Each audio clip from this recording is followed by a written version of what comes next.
Hum.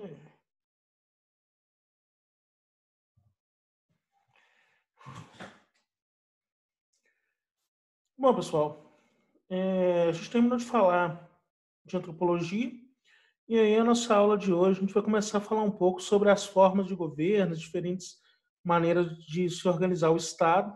Eu vou dar essa primeira aula para vocês sobre as diferentes formas de governo e vou tentar fazer uma segunda aula falando um pouco sobre a organização do Estado, principalmente do Estado brasileiro, e aí falar o que faz um vereador, o que faz um deputado, o que faz um presidente, um membro do Supremo Tribunal Federal, para que servem essas figuras, assim, né?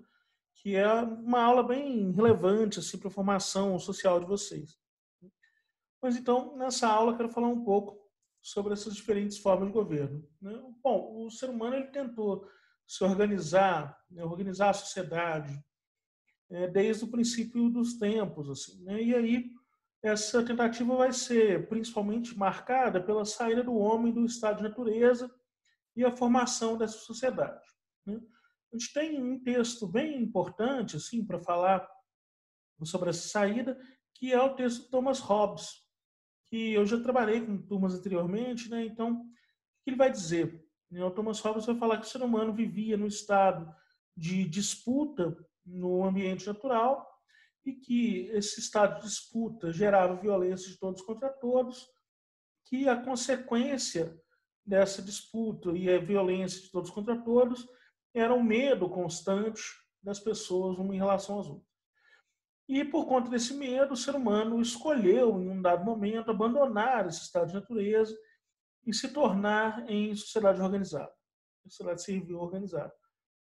Essa sociedade deveria ter, portanto, um chefe, um governante, que teria todos os seus desejos satisfeitos, e justamente por ter esses desejos satisfeitos, ele não precisaria subjugar os outros homens e teria capacidade de distinguir a melhor forma de agir, né? Governando não para o bem de si, porque ele já tem tudo que quer, mas governando para o bem de todos.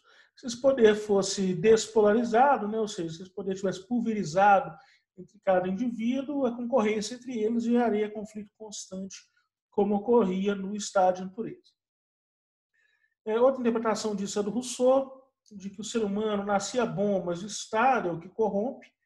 A própria formação do poder o corrompe, a ideia de propriedade privada o corrompe, porque a partir do momento que você tem a propriedade privada, você tem a disputa por essa propriedade em relação aos seres humanos.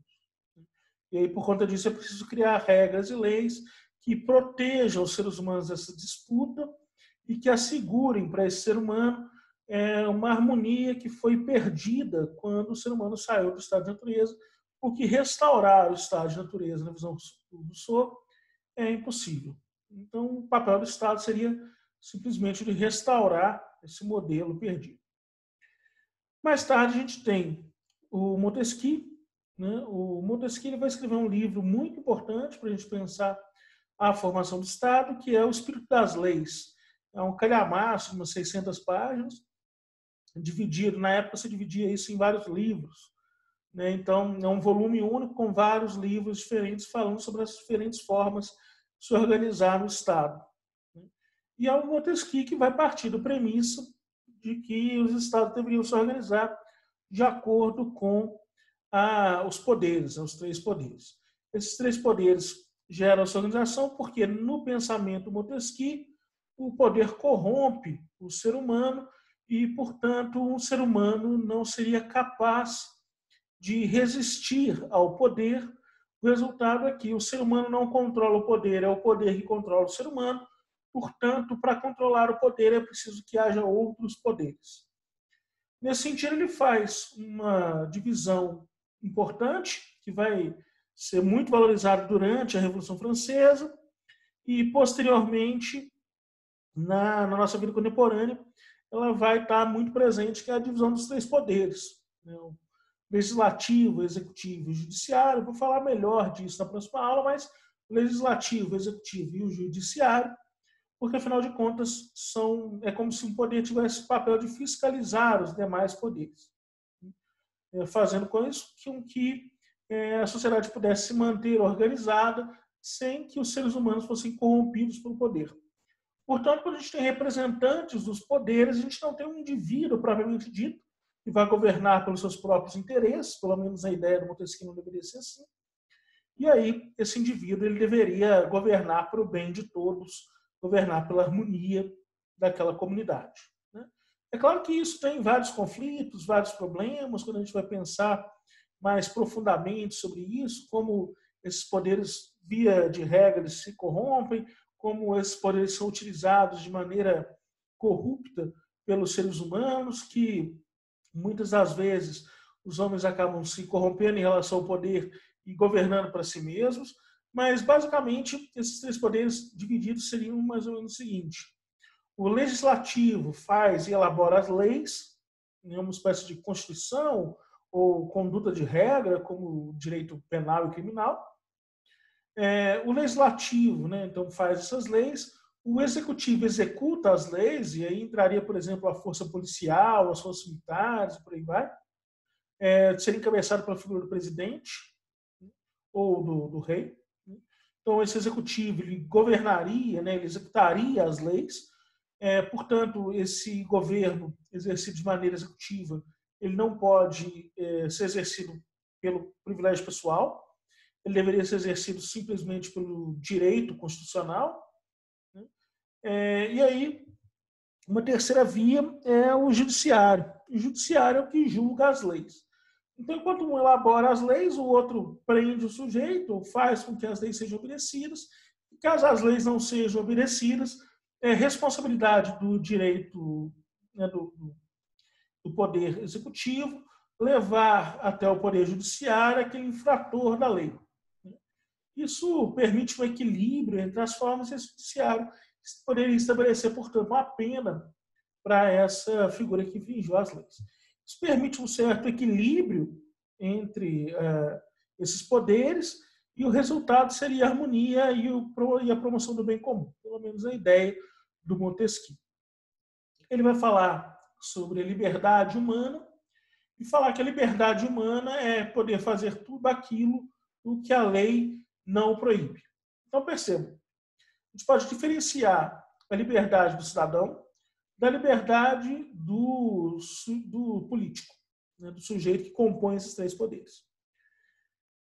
É claro que o judiciário não é um político, mas do sujeito que compõe esses três poderes. Então, por exemplo, o sujeito que compõe esses três poderes, ele teria uma noção de liberdade diferente da noção de liberdade cidadã. A noção de liberdade cidadã é que o ser humano pode fazer tudo aquilo, o cidadão pode fazer tudo aquilo, o que não transgrida a lei. Já o político, já o membro dos três poderes, só pode fazer aquilo que a lei lhe permita. Então, por exemplo, ele não pode inventar uma nova forma de julgar, ele não pode inventar como é que vai ser alguma regra, alguma lei, alguma coisa do tipo. Ele vai ter que julgar, ele vai ter que pensar as regras a partir daquilo que já lhe é permitido. Há algumas exceções onde a regra não é muito clara e é preciso interpretar a regra. E vão ter, claro, vários conflitos em relação a essa interpretação da regra. Só para exemplificar para vocês, um exemplo contemporâneo e um exemplo pretérito. O exemplo contemporâneo é o do Eduardo Cunha.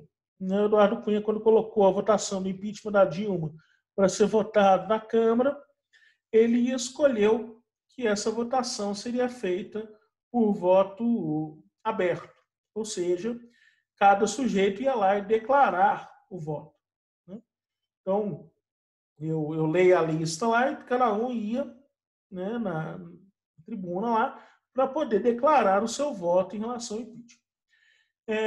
E aí tem uma contradição no regimento da Câmara, porque, teoricamente, ele não é muito claro se essa votação seria aberta ou fechada.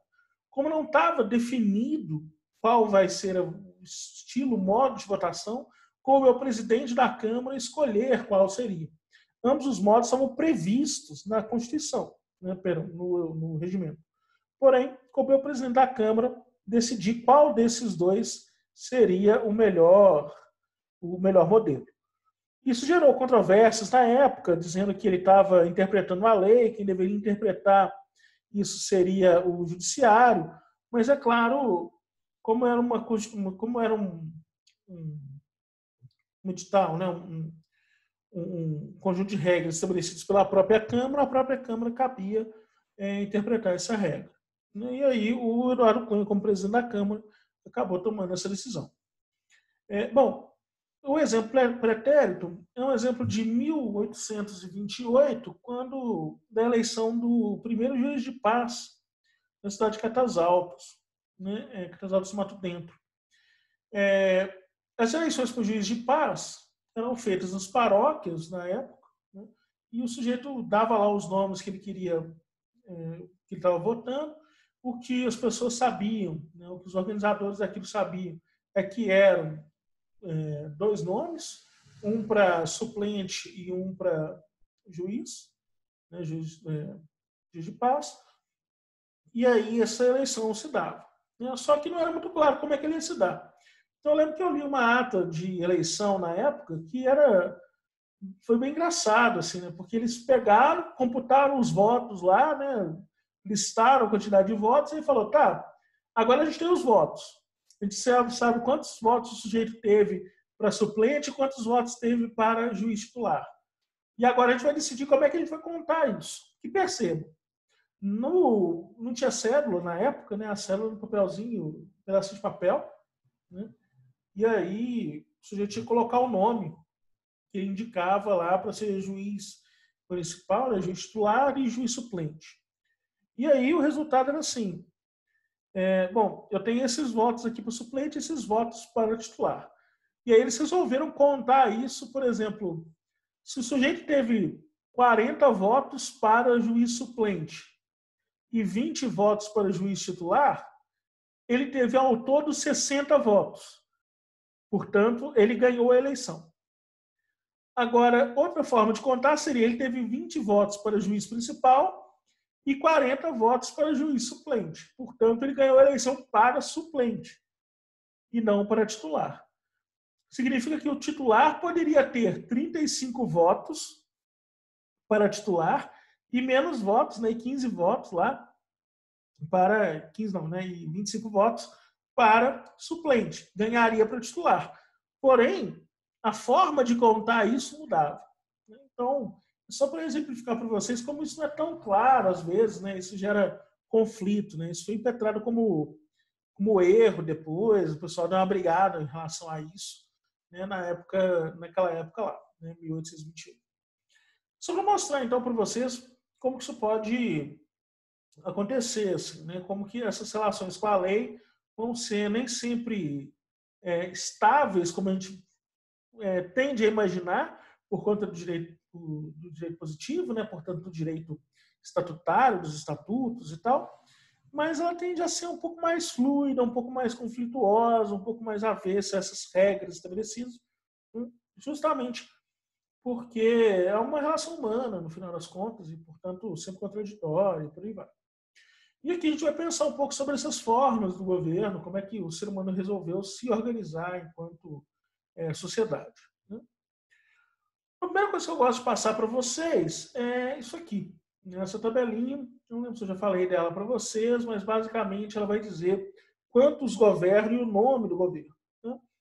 Eu coloco aristocracia e república como as duas bases do governo.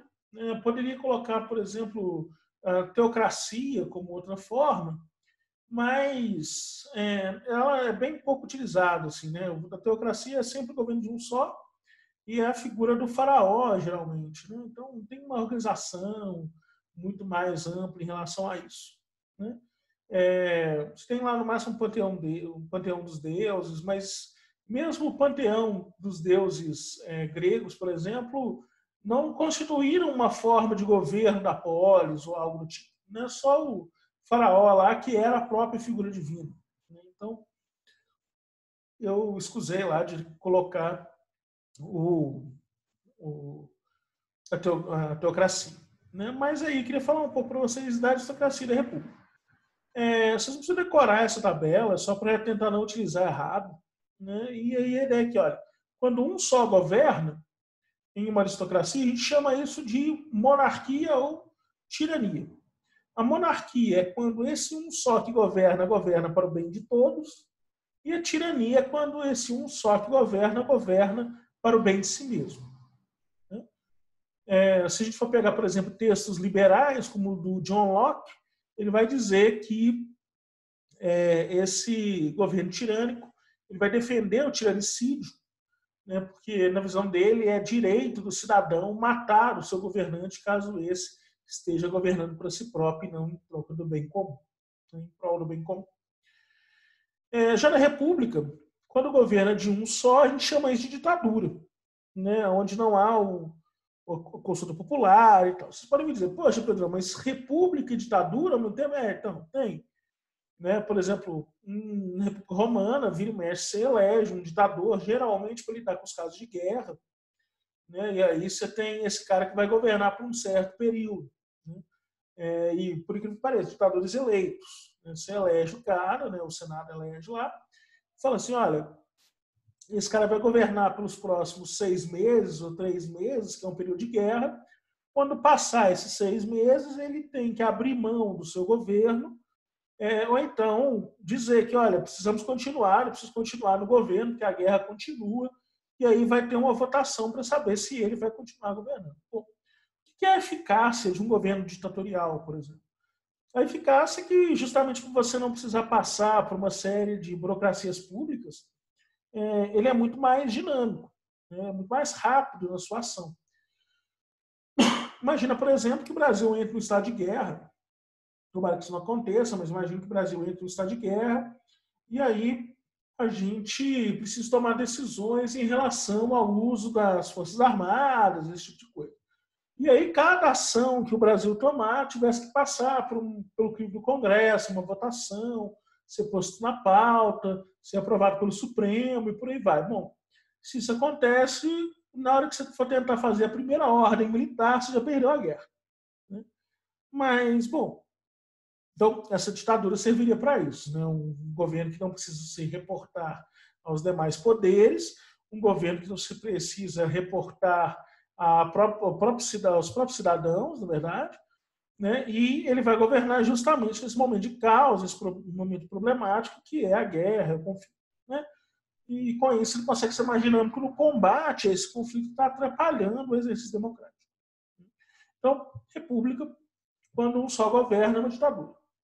Quando poucos governam numa aristocracia, a gente tem uma oligarquia ou aristocracia.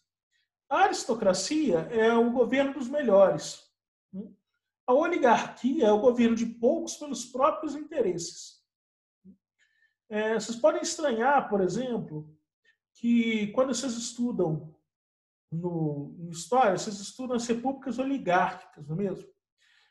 Porque essa noção de oligarquia ela é bem anterior assim, nas oligarquias locais, então ela é bem anterior, vem lá do período imperial. Vocês lembram lá que a figura dos coronéis foi fundada dentro de uma monarquia e, portanto, esses caras são considerados oligarcas pela interpretação da história brasileira, não porque eles constituem um governo de poucos dentro de uma república, mas porque quando receberam a autoridade de governar, já lá junto, né, em 1831, com a formação da Guarda Nacional, quando eles receberam essa autoridade para governar, o que eles estavam fazendo era o estabelecimento de uma oligarquia. Né? E essa oligarquia governa para os seus próprios interesses. Enquanto a aristocracia é o governo dos melhores e governa para o bem comum, a oligarquia governa pelos seus próprios interesses.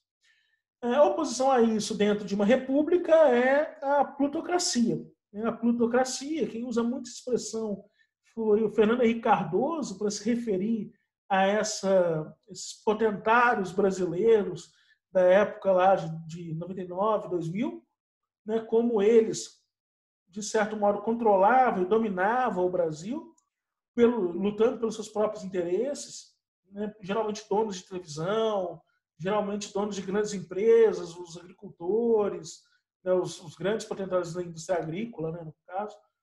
E aí ele vai chamar essa galera de plutocratas. Né? Os plutocratas são aqueles que governam, levando em consideração seus próprios interesses, o governo de poucos em uma república.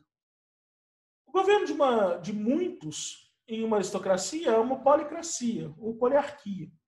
perdão, é uma poliarquia.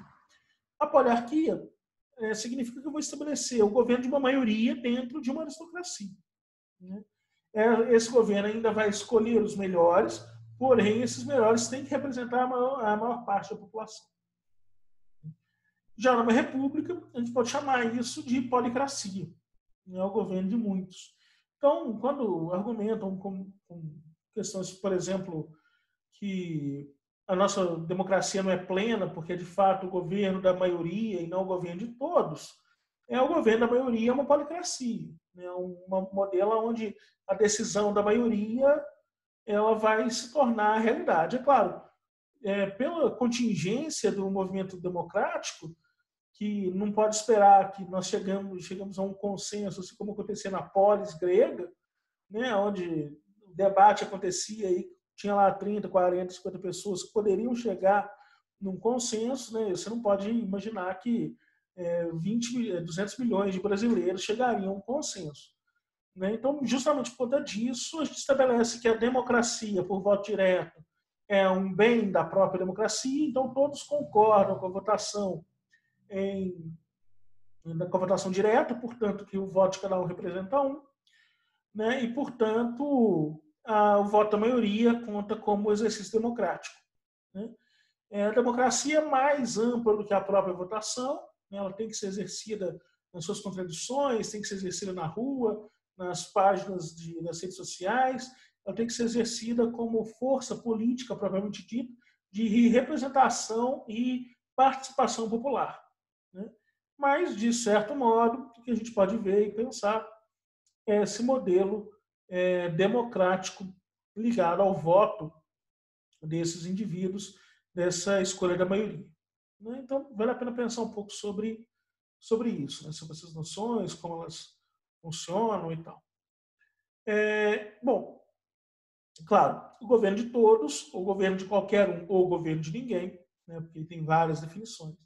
O governo de ninguém é uma anarquia, na visão aristocrática, e a anarquia é onde não tem rumo, não tem direção, por exemplo. Né? Enquanto isso, na República, o governo de todos ou o governo de qualquer um, democracia ou demagogia. Por que eu falo governo de todos ou governo de qualquer um? Governo de todos quando todos votam e tal, podem se sentir representados. Mas também pode ser um governo de qualquer um, porque se somos iguais em uma democracia, a escolha de qualquer um já é válida. O exemplo que eu sempre dou para vocês imagina que vocês estão fazendo um simulado, né, do colégio, e aí vocês têm lá todas as matérias, né, divididas em frentes humanas, biológicas humanas, biológicas naturais e linguagens, né? E aí, bom, vocês podem fazer essa prova de forma democrática ou de forma aristocrática. Então, eu vou dizer para vocês, por exemplo, se vocês preferirem fazer de forma democrática, eu posso tanto pegar a nota de todos vocês, somar e dividir pelo número de pessoas que fez a prova, essa é uma forma democrática de ação, né? Estabelecer a nota de vocês, mas eu também posso pegar e sortear um de vocês para fazer a prova e essa nota desse cara vai valer para todo mundo. E claro que você pode me dizer, porra, Pedro, você tá doido, né? Eu vou sortear quem vai fazer a prova e tal. Então, vai sortear porque o governo é de todo mundo. Né? O governo é de qualquer um. Portanto, independente do sujeito que seja sorteado, ele é parte daquele todo e, como parte daquele todo, ele representa aquele todo. Podia acontecer isso com cargos públicos, na Grécia, por exemplo, né, que você sorteava o sujeito que exercia o cargo. Você podia me dizer, bom, mas e se eu sortear um inapto? Eu sorteio para dirigir as finanças da polis um sujeito que não tem capacidade de fazê-lo. Bom, a democracia é um valor maior do que a economia. Portanto, em nome do exercício democrático, mesmo o cara sendo inapto, se ele foi sorteado, ele tem direito de exercer aquilo por um determinado período de tempo. Né? Depois, torce lá para que outra pessoa mais apta seja sorteada. É claro que isso gera, por exemplo, elementos interessantes como a busca por seleção de sujeitos que vão governar, né? Então, discutir quem vai governar ou de que forma esse cara é autorizado a governar é um elemento importante dentro desse jogo político. Eu posso dizer, por exemplo, que para governar o município, eu preciso que o sujeito saiba ler e escrever. Portanto, eu não aceitaria um prefeito, uma prefeita analfabeta.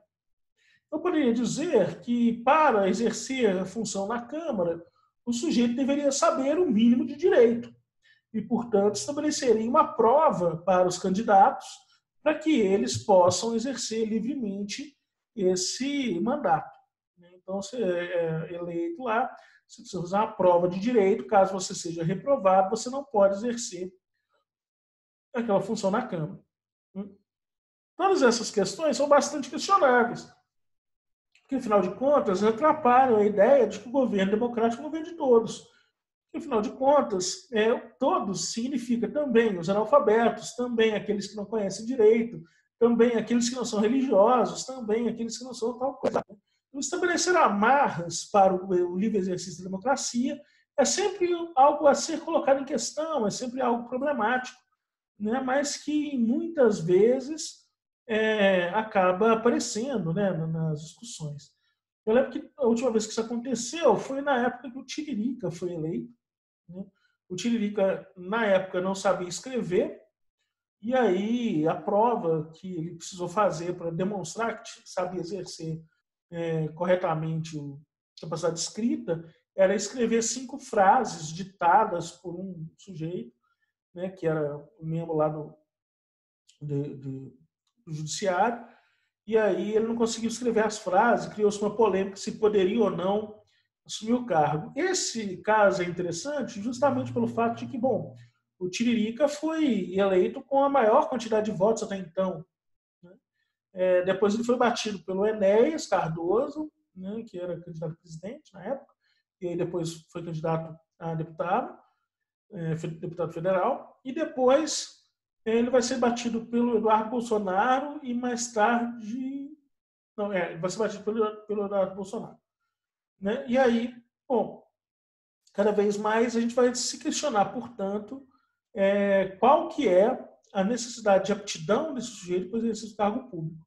Sendo que todos devem ser representados, talvez a representação de qualquer um fosse interessante. Isso dá pano para manga, assim, né? Porque a gente pode pensar formas de se estabelecer leis. Você pode pensar, por exemplo, que uma forma interessante de estabelecer uma Constituição seria convocar um grupo de notáveis. Eu lembro que teve esse papo no começo do governo Bolsonaro de se atualizar a Constituição brasileira, e para isso seria convocar uma Constituição de notáveis. Significa que eu vou escolher dentro da população brasileira aqueles que são mais inteligentes, mais aptos e notadamente mais capacitados para fazer uma Constituição, e aí esses caras vão fazer a Constituição. Né? Seria uma opção. Assim. É claro que a história foi posta a pique em poucas semanas, mas essa é uma opção de fazer uma Constituição, e talvez uma Constituição representativa e tal. Uma outra forma seria a forma como foi feita a Constituição de 88, que é a eleição de deputados constitucionais. Então, os deputados se candidatam para se tornarem deputados constitucionais, e aqueles que são eleitos para deputados constitucionais, eles têm livre exercício para montar e fazer a Constituição. Né? E aí eles fazem lá a Constituição da forma como eles acham mais adequado. Né? Mas há também outras vias, como, por exemplo, sorteio. Parece estranho quando eu falo isso, mas é por aí mesmo. Teve um país, eu esqueci o nome da nação que fez isso, ele juntou num campo, né, tipo campo de futebol, essas coisas assim, 1.000 pessoas sorteadas dentro da população, das mais variadas idades, de sexos variados, de lugares diferentes do país, e por aí vai. Né? Faixas etárias, eles respeitaram, de certo modo, essa distribuição etária, distribuição por cor da população, a distribuição por gênero, a distribuição por faixas financeiras e por aí vai, e acabaram juntando lá 1.000 pessoas, e essas 1.000 pessoas reunidas em assembleia fariam uma Constituição. Né? É uma forma muito interessante de se fazer isso. Muito provavelmente, em pouco tempo, se estabeleceriam alguns líderes dessa reunião, né? Não se estabelecer através de voto nem nada, mas algumas pessoas elas iam ganhar lá o alpha player, né? Ou seja, elas iam conseguir a atenção de muitas pessoas, seja porque são reconhecidas, seja porque falam muito bem, através do poder oratório, iam meio que conquistar essas pessoas. Mas uma coisa interessante, por exemplo, essas diferentes faixas populacionais de empregos diversos, né? Você tinha prostitutas fazendo a Constituição, como tinha advogados fazendo a Constituição, como tinha palhaços fazendo a Constituição, como tinha blogueiros fazendo a Constituição, como tinha, né, engenheiros, médicos, por aí vai. Essas discussões levam a uma Constituição muito mais ampla, né, e uma visão de mundo muito diferenciada em relação aos sujeitos que promovem e fazem essa Constituição. Você pode imaginar, por exemplo, que os problemas vivenciados pelas prostitutas não seriam contemplados na visão do engenheiro ou do advogado, que se fossem colocados eles só eles para fazer a Constituição, de forma alguma levariam em consideração problemas de outras classes sociais, tão bem quanto as próprias classes sociais poderiam dizer sobre seus próprios problemas. Então, acabou que gerou uma Constituição muito interessante. Ela foi, mais tarde, reformatada pelo Poder Judiciário, mas, de forma alguma, ela foi rejeitada. Tinha ideias muito boas e, em boa medida, pôde ser aplicada. Assim, né? Então, é bem interessante as formas de poder se elaborar uma carta constitucional, né? Uma série de regras de comportamento, forma de agir, por aí vai. Né? Então, democracia ou demagogia. Né? Democracia, quando esse governo de todos ou qualquer um é exercido para o bem de todos, para o bem da polis, e demagogia, quando esse exercício é feito através do populismo. Né? E tem uma questão interessante, né? Tem um autor que vai dizer que não existe governo após a democracia não existe governo que não seja populista. É uma frase bem forte, porque como o desejo de se manter no poder é mais forte do que o desejo de fazer o bem, na visão do demagogo, o que ele faz é só promover a si mesmo na imagem de que está promovendo o bem dos outros. Mas que, de fato, a preocupação do político não é com a manutenção do bem comum, e sim com a manutenção do poder, né? Com a capacitação de si próprio exercer o poder. Esse é um ponto relevante. Assim, né? E aí a gente pega, por exemplo, políticas de assistência social, né? Como foi feito no regime do Fernando Henrique Cardoso. Né? O Fernando Henrique ele até não utilizou tanto sua popularidade para conseguir estabelecer a reeleição. Né? Ele conseguiu fazer com que a reeleição fosse estabelecida no Brasil, mas isso através de financiamento de votos, assim, né? Para não dizer compra de votos, financiamento de votos. Né? Então ele dividiu as cotas, né, do dinheiro da federação que seria distribuído aos estados, e aí meio que financiou esses votos para ele conseguir a reeleição. Né? Conseguiu estabelecer que era possível votar novamente no mesmo presidente. Porém, obviamente não obrigou a população a votar nele mesmo. Mas aí entra uma outra figura, né, que é, por exemplo, a estabilidade econômica promovida durante o governo Fernando Henrique. Você tem ideia, durante o governo o dólar chegou a ficar 80 centavos de real. Né? Então, imagina, hoje o dólar está a 5,30. Né? Então, a estabilidade do governo. Tá? Ao mesmo tempo, ele conseguiu resgatar esse modelo que era um modelo inflacionário que a gente vivia desde a época da ditadura militar, principalmente e mais aprofundado ainda após o governo do Collor, né, que confiscou as poupanças e tal, que vocês viram nas aulas de história. Mas é bem interessante ver como o governo dele também foi exercido para tentar se manter no poder, muito mais do que tentar promover o bem comum. É claro que a assistência social é uma forma interessante, que promove o bem comum, mas que também tem interesses políticos. Então, quando, por exemplo, o Lula vai assumir o governo após o Fernando Henrique Cardoso, ele vai rebatizar boa parte dos programas do Fernando Henrique Cardoso, transformando assim um conjunto, ele junta, né? Então, o Fernando Henrique Cardoso, ele tinha estabelecido uma série de programas de assistência social, né, que financiavam, por exemplo, gás de cozinha, que financiavam a compra de alimentos, que financiavam cestas básicas, por aí vai. E aí o Lula vai acabar juntando isso em dois grandes programas. O primeiro programa é o Fome Zero e o segundo programa é o Bolsa Família. Então, ele só deu aquela repaginada nos programas do Fernando Henrique Cardoso, a fim de conseguir lá uma proximidade com a população. E os louros da vitória, as glórias de ter feito esse programa. Mas, na verdade, essas famílias já meio que recebiam um pouco disso através desses financiamentos do Fernando Henrique Cardoso. E, claro, se tem um mérito nessa atitude do governo Lula foi ampliar a quantidade que a gente tinha de dinheiro investido nesse programa.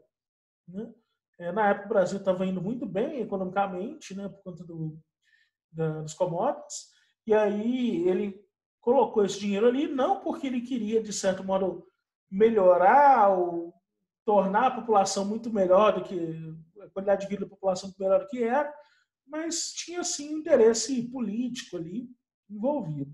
Se a gente for pensar, por exemplo, o governo contemporâneo, do Jair Bolsonaro, ele também estuda como fazer isso, atualizando lá o programa Bolsa Família para um outro programa, o programa Cidadão, uma ideia de renda básica, que é uma ideia bem interessante, de passagem. A noção de renda básica é uma noção muito bacana, que eu não sei como vai ser exercido nesse governo liberal, que, via de regra, não defenderia a renda básica universal. Mas, e sim, a renda básica universal não, mas a livre iniciativa de concorrência e meritocracia. Mas, de toda forma, dá para a gente ver essa parte demagógica dos governos democráticos. Tanto que o Aristóteles vai ser um dos principais críticos desse modelo democrático, justamente porque, na visão aristotélica, esses modelos muito facilmente se corromperiam para as demagogias, se tornariam demagogias. Então, é claro, a gente não pode dizer, por exemplo, que esse auxílio emergencial que a gente vive no Brasil hoje, em função da pandemia, é um elemento demagógico, apesar de se converter em votos para o governo atual. Mas nós não podemos fazer isso justamente porque é uma questão de necessidade pública. Agora, rebatizar programas, reinterpretar programas de outros governos é uma atitude bastante demagógica. Tanto do governo atual, quanto do governo PT, quanto do governo PSDB, fizeram isso várias vezes. Portanto, a democracia tende a se corromper pela demagogia. E aí se torna muito mais importante a busca pela reeleição do que o bem comum da população. Atitudes demagógicas como os vereadores diminuírem o próprio salário e aumentarem os benefícios. Isso é bem demagógico porque diz para a população, eu abaixei o nosso salário, mas não diz para ela, eu aumentei os nossos benefícios. Então, no final das contas, os caras estão ganhando mais, porém, com o ganho político, que é dizer, nós cortamos o nosso próprio salário. São vários elementos que dá para a gente discutir em relação a essa demagogia, como que ela vai funcionar, que tipo de poder está por trás desse exercício demagógico. Bom, primeiro falar um pouco para vocês desse Estado Nacional. Eu já falei bastante no primeiro slide, mas eu queria só pontuar um pouco dessa relação aqui. Falar um pouco do Estado Nacional. O Estado Nacional tem um núcleo, significa um núcleo de gerência central. A autonomia do poder local deve ser consentida pelo poder central. Então, é bem interessante, assim, né? A ideia de um Estado nacional ele vai surgir lá na Revolução Francesa, principalmente na época do período napoleônico, né? A valorização do nacionalismo e tal. Esse nacionalismo napoleônico vai ter como premissa básica a ideia de um estabelecimento de padrão de comportamento, né? Como somos todos iguais, alguma coisa do tipo. Em especial, vai ter um autor que analisa os impactos desse Estado Nacional. Na verdade, ele não analisa, ele tropeça na formação do Estado Nacional, que é o Clausewitz. Clausewitz escreve um livro chamado Da Guerra, que é um calhamaço de umas 700 páginas, onde ele vai descrever o fenômeno da guerra.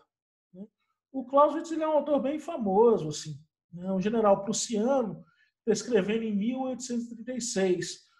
E uma das coisas que ele vai interpretar a guerra, né, desde a antiguidade até hoje em dia, e aí uma das coisas que ele não consegue entender é o exército napoleônico. Né? Porque ele não sabe como uma população que parece derrotada se reergue, né, e consegue vitória. Ele não sabe como um exército de 10 mil consegue vencer um exército de 30. Ele não sabe como a guerra está funcionando. Porque ele estava acostumado com a guerra medieval. Ele estava acostumado com a guerra do Estado moderno. Ele estava acostumado com a guerra em nome de alguém ou de alguma coisa. Alguma instituição. Portanto, ele não estava preparado para a guerra napoleônica. Imagine só, durante o período dos grandes reis, lutava-se pelo rei. O xadrez é o maior exemplo disso. Todas as tropas lutam para proteger o rei. Se o rei cair, acabou a guerra. Mas, e a dicotomia é bem interessante, tem um outro jogo que representa domínio territorial e que talvez represente muito melhor a luta dos estados nacionais modernos do que o xadrez, que é o Go. O Go é um jogo de controle de área, onde as peças são colocadas, cada peça é exatamente igual a uma outra, e elas tentam dominar um determinado espaço. Né? Bom, depois vocês procurem Go, é um jogo bem interessante, é um jogo japonês, tá bem legal. Mas então, significa o quê? Essa figura da Revolução Francesa, onde todos são iguais, agora passou a exigir que o povo não lute pelo imperador, mas que lute pela nação. E a nação são todos os cidadãos. Ora, significa, portanto, que o exército de 10 mil vence o exército de 30. Porque o exército de 30 luta pelo rei. O exército de 10 luta por si mesmo. O primeiro lugar onde isso acontece é numa região específica da França, que é a Marseille. E até hoje, o hino francês é a Marseillaise, porque, literalmente, esse hino era cantado e entoado na época da Guerra Revolucionária. E que, portanto, dizia sobre a necessidade de correr em armas para proteger não simplesmente a França, mas para proteger a si próprios, para proteger a própria família. Então, aquele exército que parecia derrotado se reergue porque está protegendo a própria propriedade, está protegendo a própria família, está protegendo o próprio Estado. Não o Estado do rei, não o Estado de Napoleão, mas a França. É a primeira vez na história do mundo onde se luta por um ideal que inclui essas pessoas. E é justamente por isso que esses exércitos são tão fortes. Né? Então, formação desses exércitos. E aí, a centralização por parte dessa população, né?